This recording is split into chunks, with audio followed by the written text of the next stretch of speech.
Former Florida Congressman and Fox News contributor, retired Army Colonel Allen West joins me now. Good evening, Colonel. Is America winning? No, America is not winning, Judge. And when you look at all the indicators, we just saw this past week the Federal Reserve keeping interest rates artificially low because the economy is not recovering where it should be. The unemployment rate is not 5%. We have 93 million Americans that are out of work, been dropped from the rolls. Our workforce participation rate is the lowest in some 37 to 38 years. And when you have Russia landing paramilitary forces and fighter jets in Syria, because of the void that you have left and created, when you have an administration that has gone into an incredibly idiotic deal with Iran that will allow them to become an economic, a military, and a nuclear power, there is no way that we're winning, and definitely not in the eyes of other global leaders.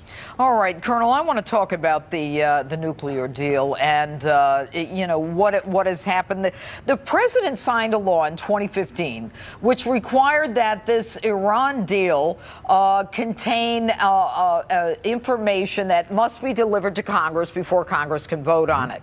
All right, that included the annexes and any addendums. The president and Kerry now say the IAEA, the International Atomic Energy Agency, has its own agreement with Iran, and we don't know what it says. Now, isn't that contrary to the very law that the president himself signed?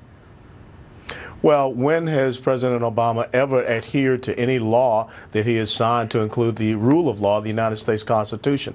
You're absolutely right in not having disclosure of the side deals with the IAEA and Iran, which we have come to know somewhat that it deals with the Parshin military complex, which Iran says that they will be able to inspect themselves. This agreement should not go forth. And the fact that you had 42 Senate Democrats, by way of the filibuster, block the resolution for disapproval of even coming to the Senate floor, you have to start asking, are we getting very close to a sense of treachery and treason against the United States of America? What are you saying, Colonel? I'm saying very simply, who are these people putting forth? Are they putting forth the United States of America or the own political interests of one President Obama? And if you're putting the president's interests above the interests of this country. Colonel, I don't have a lot of time. How does Obama benefit by this?